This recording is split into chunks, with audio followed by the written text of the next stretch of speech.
welcome you to the launch of our book titled Latin Catholicism in Ottoman Istanbul, Properties, Peoples and Missions, published by the ISIS Press in April of this year. This book represents the first multi-authored work dedicated exclusively to the study of Latin Catholicism in Istanbul during the Ottoman era, and contains enlightening contributions from seasoned scholars as well as young academics.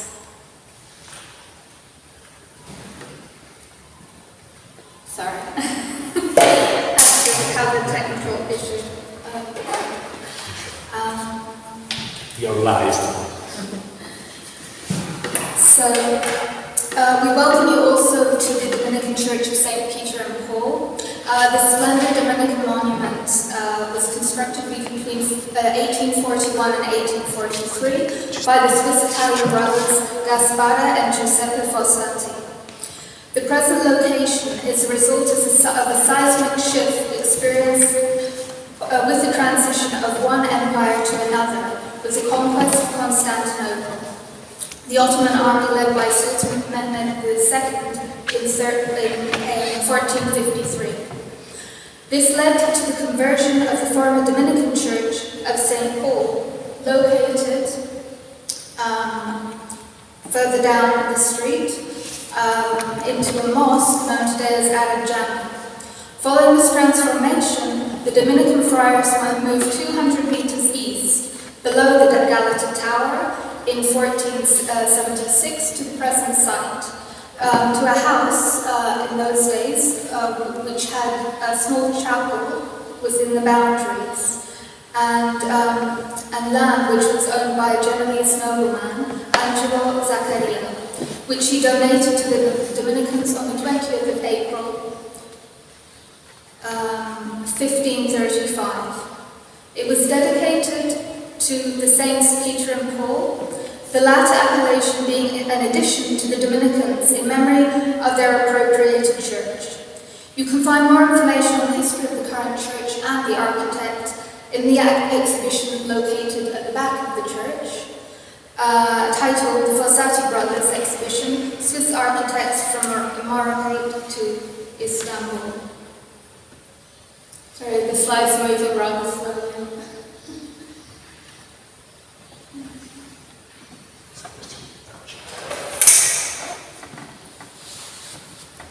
Now they're moving to it. Okay, so this is an old photo of the Church of St. Peter and Paul. So I will briefly provide you with a timeline of the significant events that happened in the Latin Catholic community of Istanbul. So prior to the conquest, you had the arrival of the Dominicans and Franciscans during the Latin Empire of Constantinople from 1204 to 1261. Then obviously the conquest of Constantinople by the armies led by Sultan Mehmed II in 1453, as well as the contracting of an ahadnameh, a capitulation that was granted to the Republic of Genoa. In 1535, you had the establishment of the St. Peter and Paul in Galata, and the arrival of the Jesuits in 83 of the same century. And then in 1669, you had the abolition of the Magnifica Comunità di Pera, which was patriarchal affairs that were subsequently dealt with by the Apostolic Vicar. In 1696, there was the Conflagration of Galata, which destroyed 11 of the churches in the region.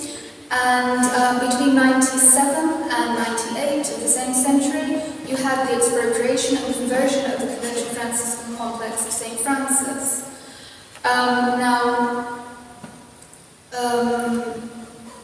You also had the construction prior to that of an ambassadorial chapel in St. Louis of the French in what is today the French consulate. And so you see, we had the expropriation and conversion, and you also had the construction within the same century. Moving on into the 19th century, there was the official proclamation of the non-Muslim millets, with the exception of the Catholic millet. In 1839, the rescript of the Rose Garden, the Gulhanahat al-Sharif, and in some years later, in 1856, you had the imperial rescript, the Hat al-Humayun, and these were the two principal documents of the Tanzimat, the reform movement, during the period of during the Sultanate of Abdul-Majid. So in between these two documents being issued, you also had a very significant event taking place in Jerusalem, and that was the re-establishment of the Latin Patriarchate by Pope Pius IX. However, that was not the case here in Istanbul. And towards the end of the 19th century and the beginning of the 20th century, so this is a very large time period, following the Tanzimat, and during the Tanzimat and following the Tanzimat, you had an increase in the number of female and male congregations, and this resulted in the construction of new churches on sites where there had existed no previous place of worship, as well as the construction of new churches on existing sites. Also, the establishment of educational and health institutions which were affiliated to the congregations and religious orders. So I will just present very briefly some existing literature on the subject of Latin Catholicism and the churches in Ottoman Istanbul. And so the first systematic attempt to provide a comprehensive history of the Latin Catholic churches and congregations within this region during the Ottoman era was that of François-Alphonse Bellin. In his book Histoire de la Latinité de Constantinople, you'll have to excuse my pronunciation, and this is basically the history of the Latins of Constantinople. And this was published in 1894. This was also followed by significant monographs on religious orders and churches, such as the Dominican friar Benedetto Palacios, a book on the Adam Jami, and later on the two ancient churches, Dominican churches in Istanbul, the Odalar Jami and the Kefeli Mesjid. And then you had, while Bertone treatises, significant publications that appeared in 2 volumes, and this was on the Franciscan convent of St. Francis, which I mentioned had been converted into a mosque, and also on the Franciscan mission of Constantinople. And these were published in 1967 and 1971 respectively. So these publications, however, do not draw exclusively or primarily on Western. They do draw exclusively or primarily on Western and occasionally Greek sources. So they have therefore failed to exploit the vast reserve of Ottoman documents which treat the issue of the Catholic Church in Istanbul from a multitude of perspectives. And this is where our book fills the void. So I will explain why we chose the Anaïs Press in Istanbul. This was because it was a local publishing house in Istanbul, which is obviously the regional focus of our book.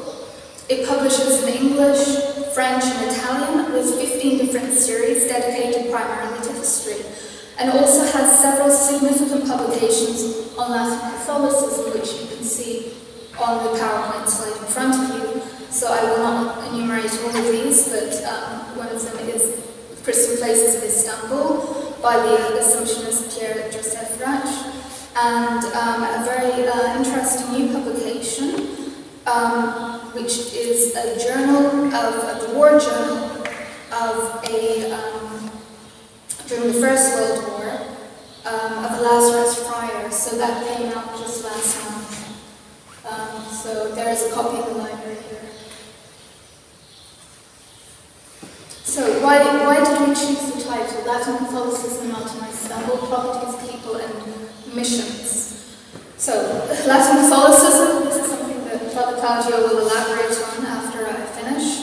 Why Istanbul? Because the large body of literature that exists on the history of the Latin Catholic orders and their respective churches in this city is primarily either descriptive account of the history of the churches, their presence, evolution and demise in some instances, or primarily an architectural survey of the churches, or in other instances a narrow focus on the Levantine communities. So we thought we needed to readdress the topic from a multidisciplinary perspective. Regarding the time period, it does focus primarily on the Ottoman era, however it stretches from the Genoese period, when the Genoese were present prior to the conquest, so essentially the Byzantine period, last years of the Byzantine period, up throughout the Ottoman era into early Republican Turkey. And I will not go into excessive details about the contents of the book, which we are also selling at the back. However, I just want to give you some idea about the actors involved and the diversity. And these can basically be categorized into 4 different groups. The first, the Latin Catholics, who are in Ottoman Istanbul.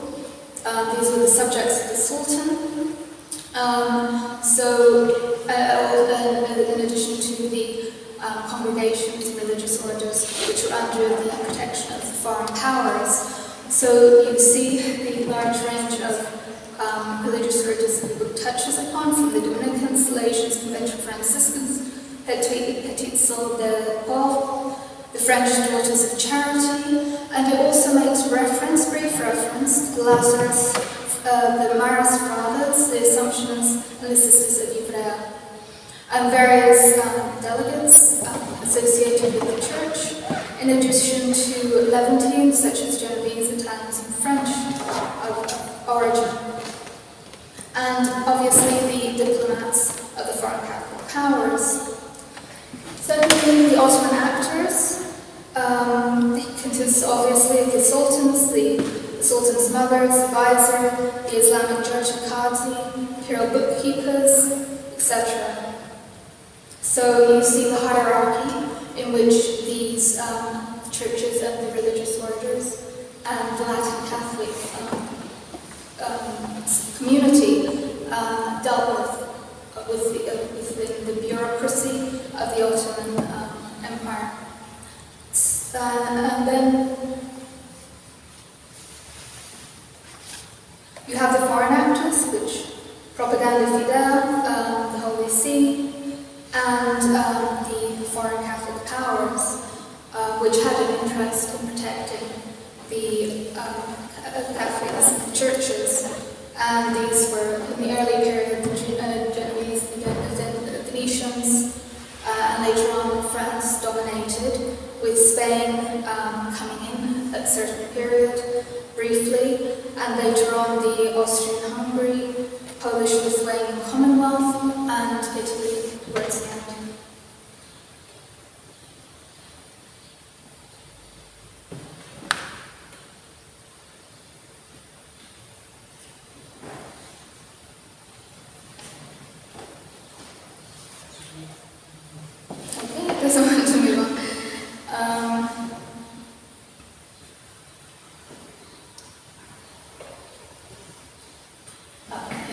And finally, you have Catholics and other Christian denominations, and these consisted of Greek Catholics, Armenian Catholics, as well as Protestants. Obviously, these are just the actors contained within the book, but you can find out more details about that when you read it. So I thank you for your attention, and I will pass you on to Father.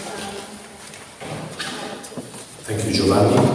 I don't want to take a lot of time, because I think that tonight is very important to hear our friend and scholar Philippe. As Vanessa mentioned already, there are 2 terms that are quite important in the main title of the book, Latin and Catholicism, Latin and Catholic.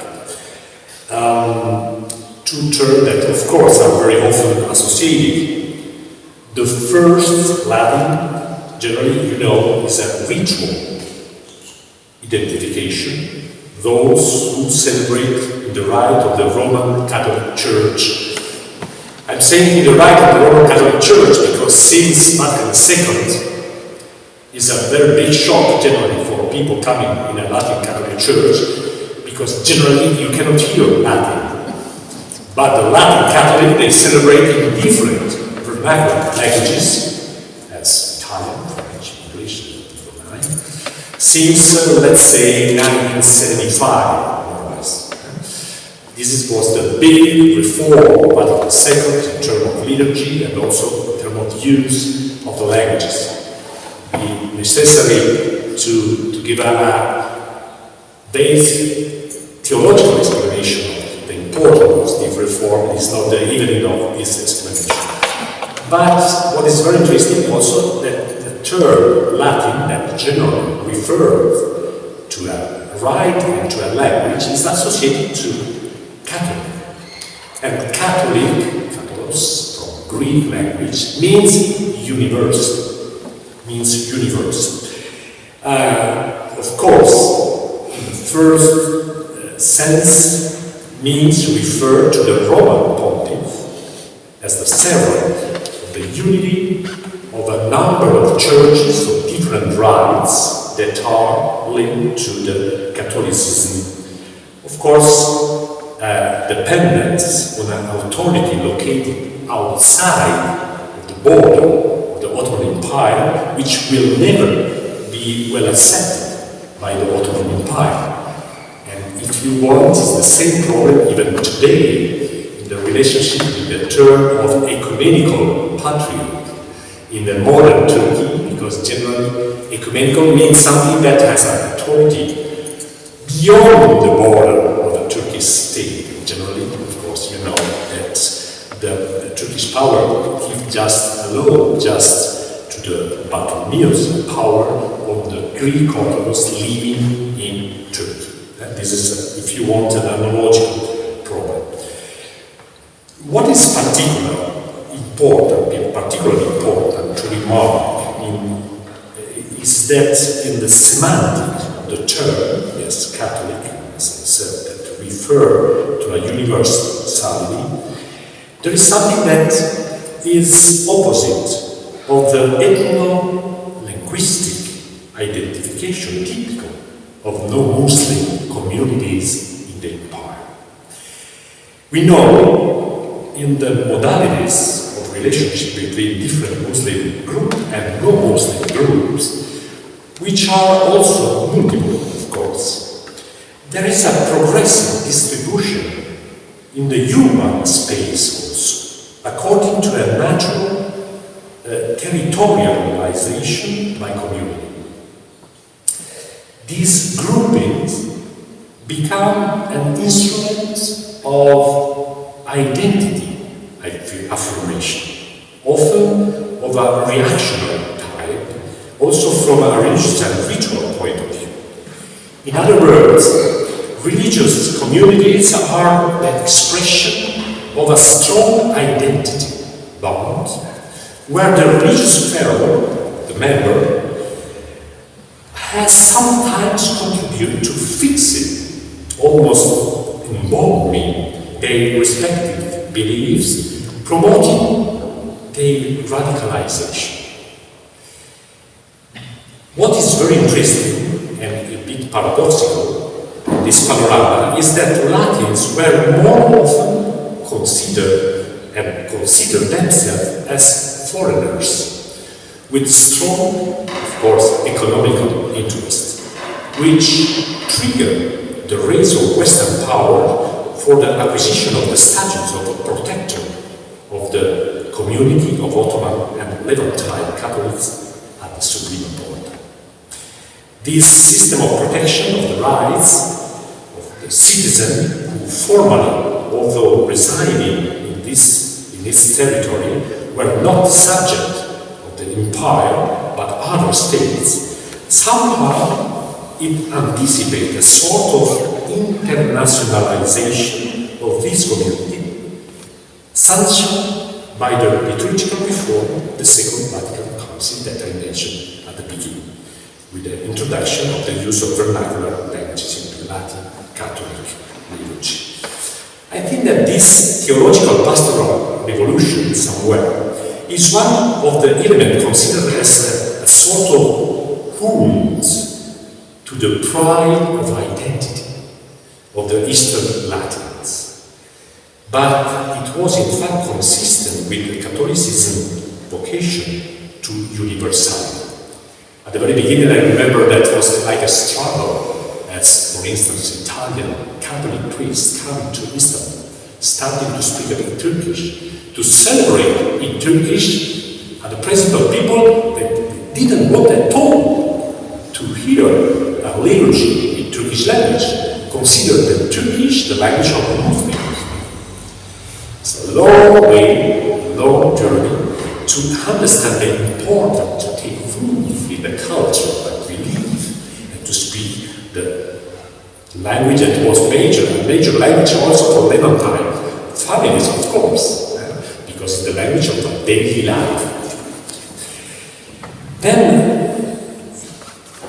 I think that there are here some future path for in-depth study of the community's metamorphosis of the Levantine universe in general and of the Latin Catholic universe in particular, to study how these communities are also metamorphosing in a context that called, especially in this incredible city, Istanbul, universal city, crossroad of culture, language, and belongings also in terms of religious faith. How we are obliged somewhere to open ourselves and to consider our identity, liturgical, theological, and even cultural identity in a constant, let's say, work in progress, to react to a history also that is going on. I stop by this. This was just one idea. I don't know if Philip will be taking this idea also in this consideration, but we are really interested to hear it. The floor is to you. Thank you, Claudio. Thank you, Vanessa, for the invitation, for the perspectives that you just offered, and for the elements of the reflections, some of which, yes, I will probably seek to actually more repeat than bounce upon, because I'm not necessarily that adaptative, but reading this book was extremely interesting, because I must say that my view of the literature on Latin Catholics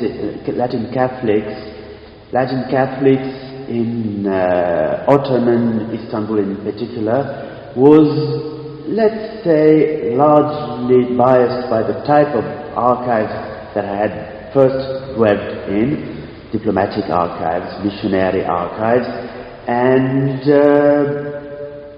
also by a certain state of historiography.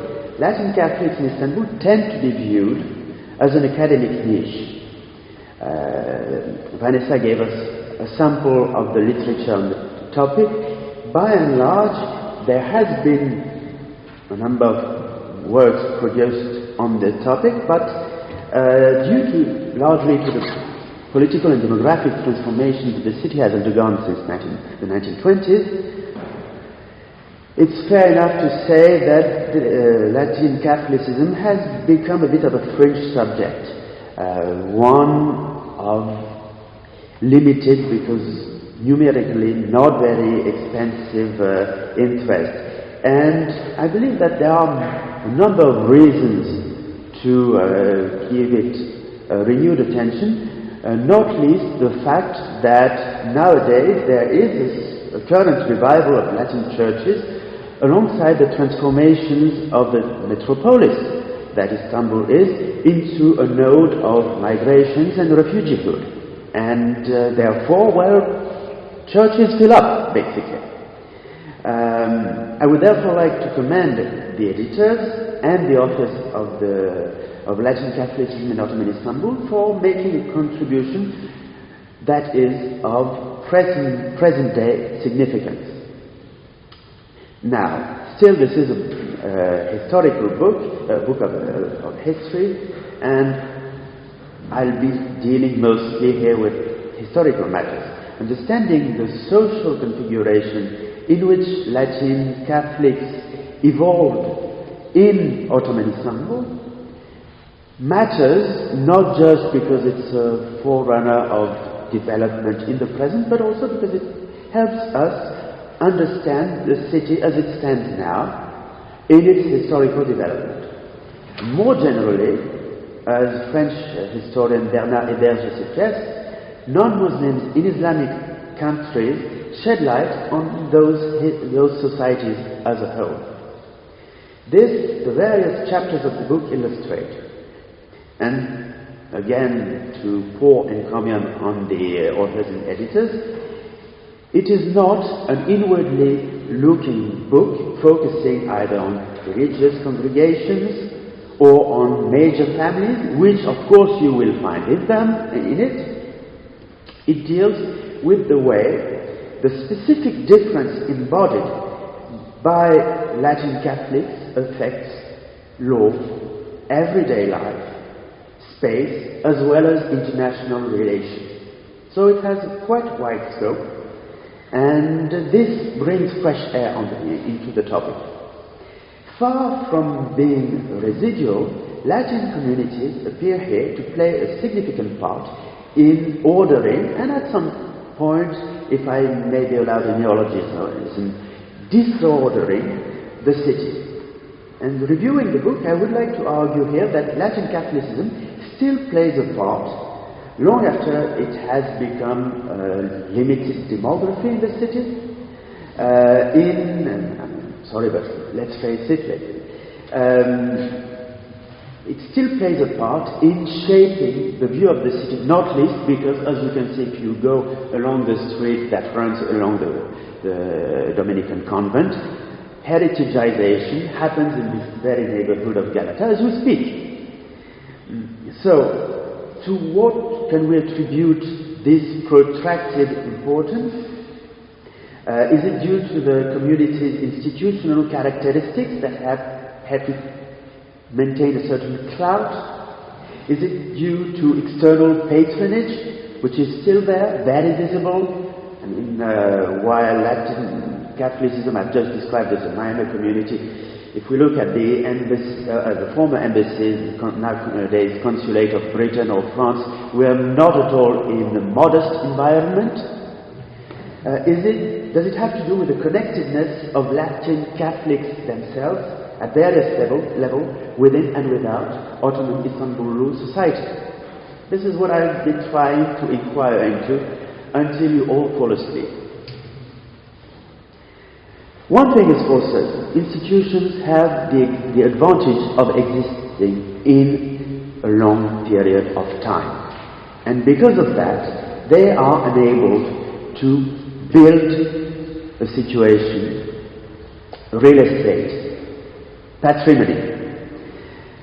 The institutional basis for the existence of Latin Catholicism was just reminded to us by Vanessa. It has to do with the specifics of a community that considered itself still as 1 foot outside of the Ottoman Empire, 1 foot foreigner, 1 foot within. But if we look to the present, then this advantage of building capital, real estate, patrimony over time becomes relative. And this is what the first part of the book already underlines, with reverberations in the present. Basically, nothing is absolutely forever, not even 5 minutes.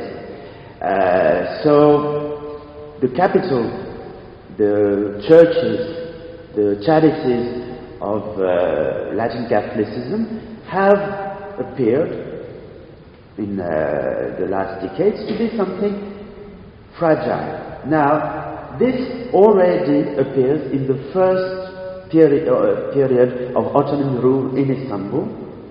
And in particular, Radu Dipratu's chapter, as well as the one written by Kenan Yıldız, both underline that the establishment of Latin Catholic institutions was never a permanent settlement under Ottoman rule. The earlier presence of the Church was always balanced with demographic change. This is what happened with the Arab mosque that Vanessa just mentioned. Around the mosque, rallied after their expulsion from Spain, a number of Moriscos refugees coming all the way from the 1590s to 1610, gathering in Galata, concentrating around what came to be known as Arab mosque, and structuring space largely with their perceptions due to the circumstances of their own expulsion and the painful experiences of the last of their presence in Spain. And of course this made for complicated neighborly relations. And this was catalyzed by the question of ownership or of use of Arab mosque, of Arab Jami, with on the one hand Catholics claiming that this was a pre-1453 foundation, and Muslims saying that this place had been a mosque for as early as the siege, the first Muslim siege of Constantinople in 718.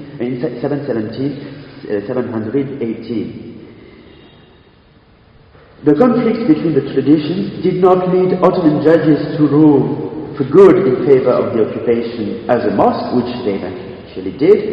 They did, but not before a long, protracted legal battle that involved church institutions, diplomats, and Ottoman state institutions. The legal status of the properties of the Latin Church is still frequently a bone of contention between religious institutions and governmental bodies.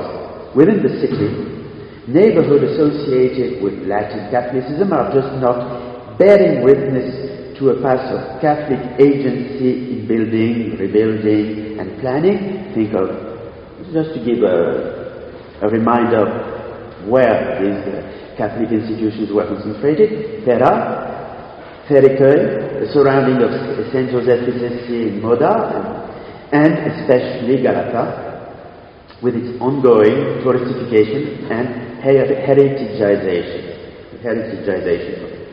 City planners are banking on that past as a trademark and a spatial trump card. Yet again, as illustrated beyond Catholic heritage by the recent cases about Hagia Sophia and Karyajani, conflicting claims to tradition and primordial rights to ownership tend never to die. They reappear. And the memory upon which heritage rests on its side evolves. Similarly, as developed in the second part of the book, yes, I will follow in rather servile fashion the order of the book, sorry, not very original, memories and patterns of past relations and differences still affect everyday life. True, the most glaring patterns of relations have been erased. In his chapter, which is not in the second part, but never mind, Paolo Girardelli reminds us about how the color blue was imposed on Armenians together with a certain type of costume under Islamic law until, well, it was on and off until the 18th century mostly. Long gone are the days when markers of community identity made it compulsory for non-Muslims to billboard their religious belongings in public space in order to avoid uncomfortable social circumstances. Guessing games about religions, such as are common in Lebanon nowadays, no longer apply here. Thank God. Likewise, sociability limited to a communitarian social space hardly can exist in a hegemonically Muslim society. But strategies of hiding communitarian belongings, or on the contrary, of wearing them on one's sleeve, have been common. So have public greetings, on the more positive side, and congratulations on religious festivals within specific neighborhoods, which gave a certain color, a certain mood, a certain image to those neighborhoods. When you pass through Cortuluş and you see Hayırlı Olsun on Pascalia, you realize that you're not in just any neighborhood. This is not specific of Latin Catholicism, of course, and to some extent the perceptions of Latin Catholicism in contemporary Istanbul society, I wonder to what extent they are very clear in people's mind, except for the member of one or another of the non-Muslim communities, and even then. However, as the book underlines, Latin Catholics were specific in Ottoman Istanbul in at least two ways. First, their institutional predicament diverged from other non-Muslim groups because, as we have been reminded, they didn't have a millet in the 19th century sense of the word, and prior to that they were represented first by the remainder of northern Italian type of communal organization, the Magnifica Comunità d'Intera. Magnifica Comunità d'Intera, sorry, with the accent it's better. And then, under the authority of an apostolic delegate, who is largely a diplomat. So this was already saying something about how Latins were one foot outside. Yes, the apostolic delegate was someone who also oversaw how diocesan priests handled local parishes, so the local churches where people go to Mass. But still he was, and was first and foremost, a diplomat, whereas the Patriarch of Jerusalem, recreated in 1847, was the head of a church. And his first responsibility was to the organization, disciplinary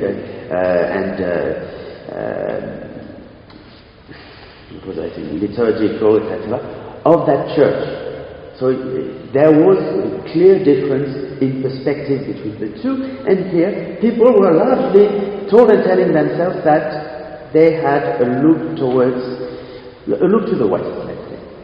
This is especially important when we consider how Latin Catholics had to handle their relations with the Ottoman state. And this Gabriel Doyle underlines especially through the figure of the two Bekir that were in charge of those relations with the state over the 19th century, two members of the Vartaliti family. This family gathered clout, competence in Ottoman law, capacity as Bekir, which is something between representative and, in a later sense, also advocate for Latin Catholic interests. Those Vartaliti were interesting not just because of their skills, their hereditary handling of church matters, which is something super common, but also because of where they came from.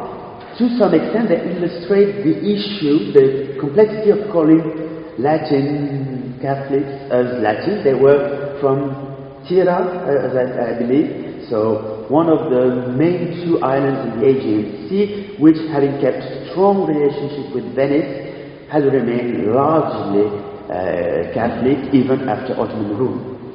So Latin already appears as something a bit shifting, with shifting borders.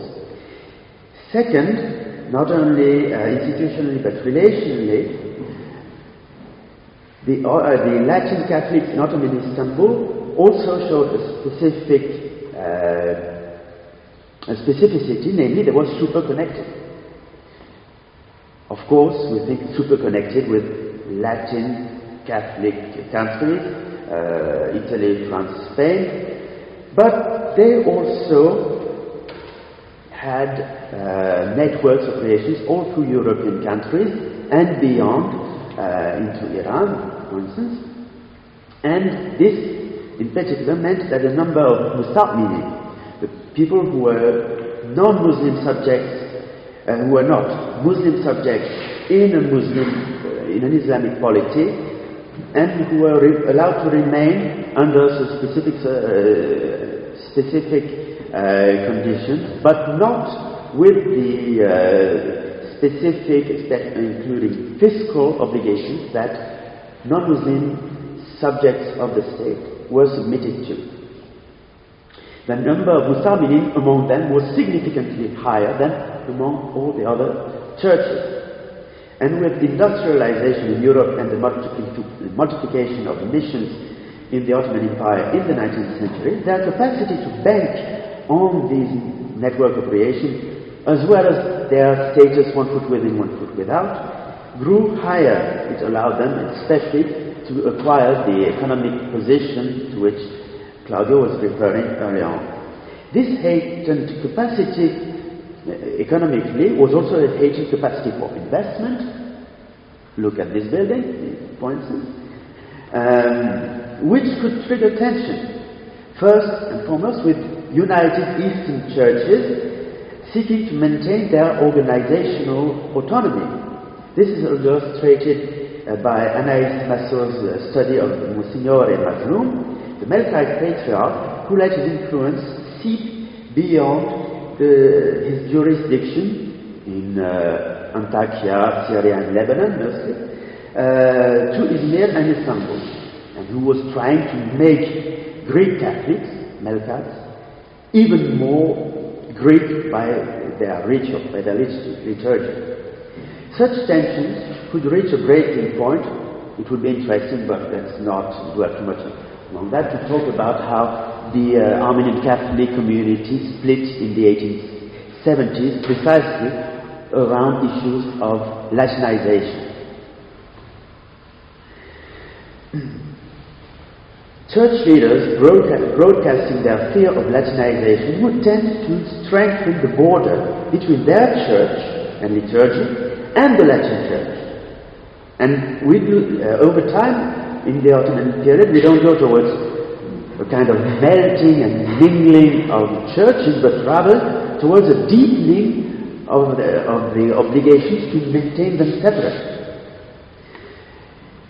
Parishioners, however, would often alternate between the churches and the liturgies, or prefer to go to the Latin Church, including for networking reasons. Thus, the boundaries between Eastern churches and the Latin Church were not as clean-cut as they seemed, or as they appeared in Roman decisions. Individual trajectories were no more linear either than those of the local Latin population at the time of conquest, about which Padraic Rohan devotes his chapter.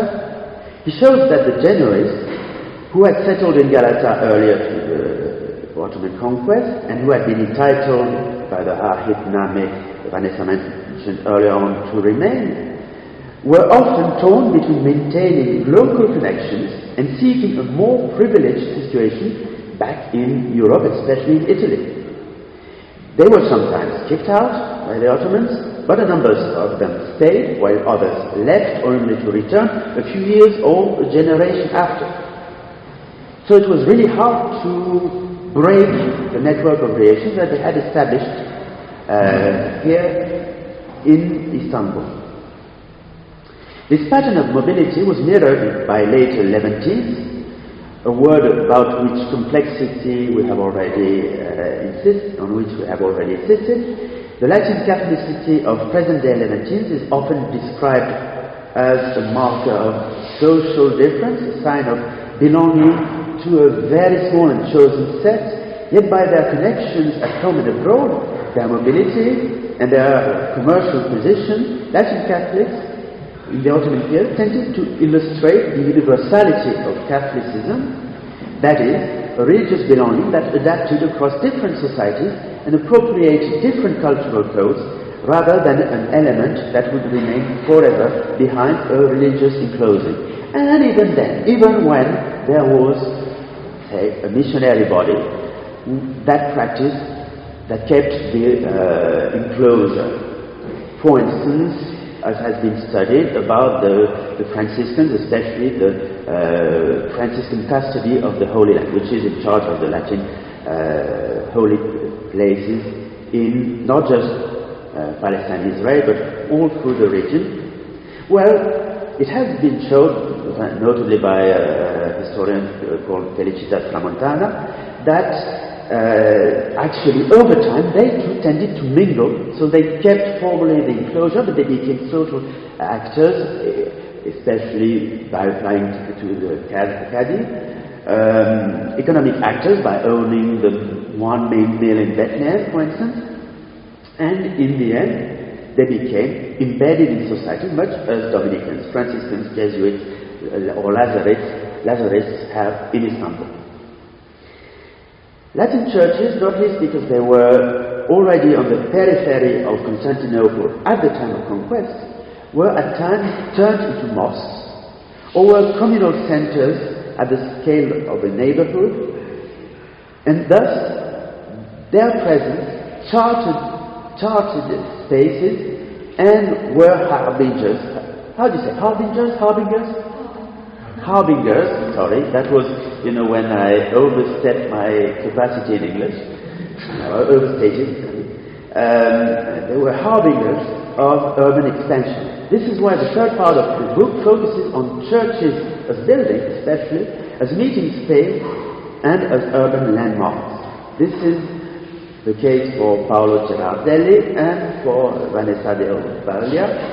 Paolo Girardelli illustrates how churches could welcome different tribes and different Catholic churches in the same place, in his case, the Latin and Armenian one, which tones down a dichotomic tendency, a dichotomic perception of Latin and Eastern churches, which have very much pleased the likes of Monsignore Massot, for instance. In fact, this perception of division is largely retrospective. We like to have clean cuts, but the world is a bit more complex.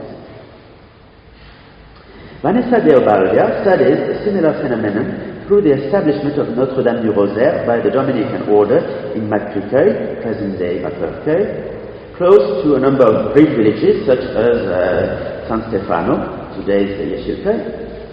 The church was built in a period of increasing institutional communitarization and not just of urban expansion, following the reform laws of 1839 and 1856. But this setting, away from the main existing concentrations of Latin Catholic populations, could hardly afford to limit itself to what Bernard had called the latinity of Istanbul, which the further you went away from the center of Istanbul became ever more abstract.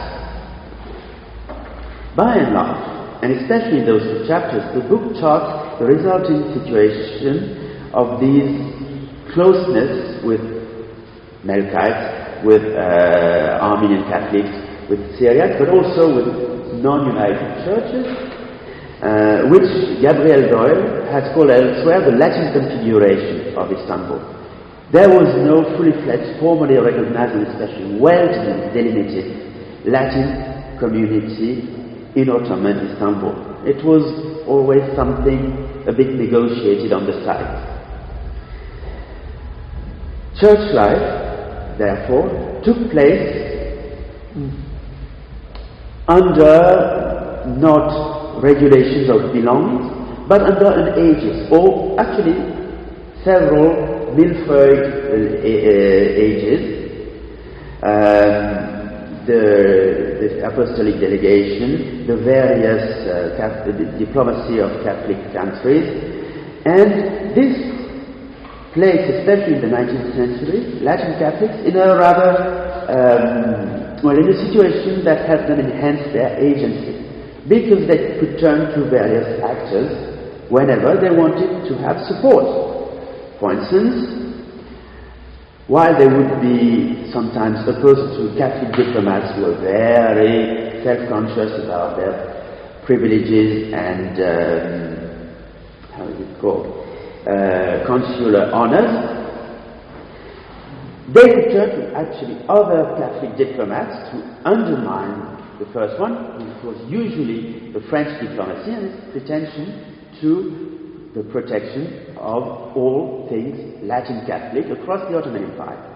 So, if the French were a pain in the neck, you could go to the Spaniards or, after 1860, to the Italian diplomats for support and competitive representation vis-à-vis the Ottoman state. Likewise, the apostolic delegation could be mobilized against diplomats, and the missions could at times be your enemy, at times be your friend. In this situation, Latin families would try to carve themselves their own agency, their own philanthropy, their own evergetism, with varying degrees of success. Gabriel Doyle mentions the case of the Artigian Hospice, which was a splendid failure. It was initiated by a local Latin Catholic family, but was in the end, much against the will of the founder, taken over by the French embassy and a French congregation. So it didn't always work out. But still, there was a way to wiggle through the situation.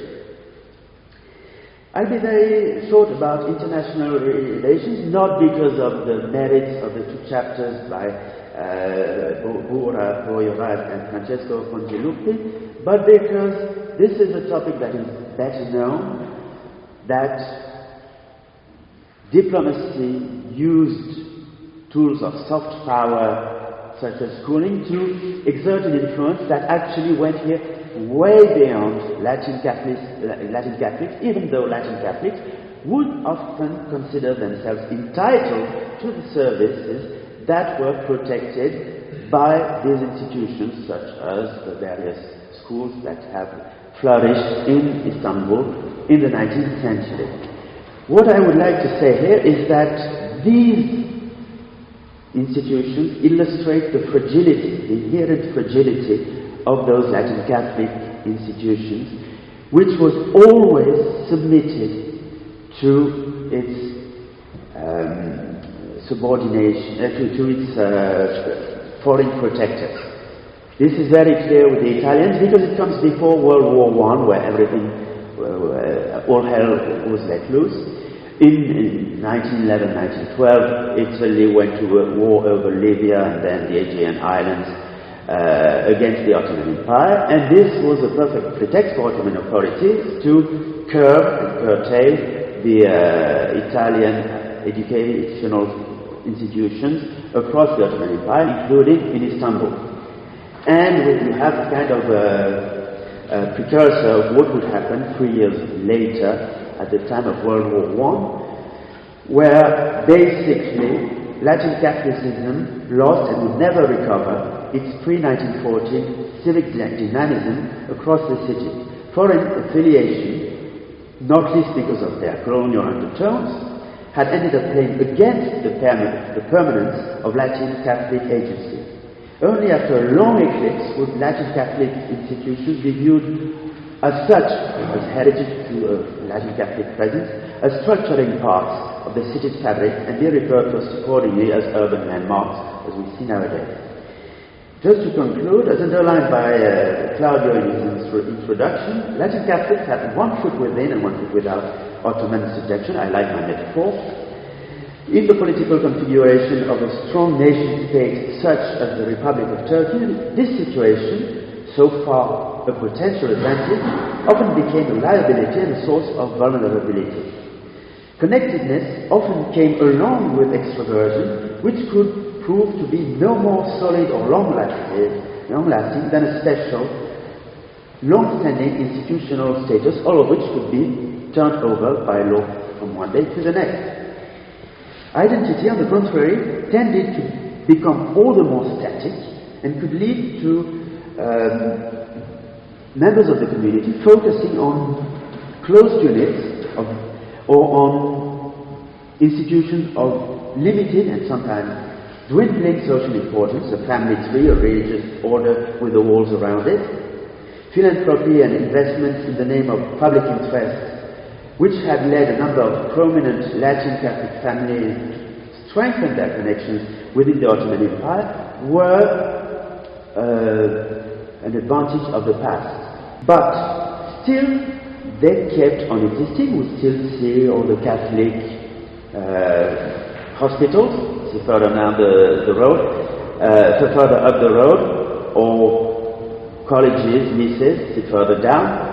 And this was probably what was the most visible testimony to the presence of Latin Catholicism in Istanbul, and something that would over time possibly be seen again as an element of construction of the city. I had a brilliant idea that I wanted to conclude with, but since I've used your patience way beyond the reasonable, I will remain here, but we, the three of us, welcome all of your questions, and we thank you for your patience and attention.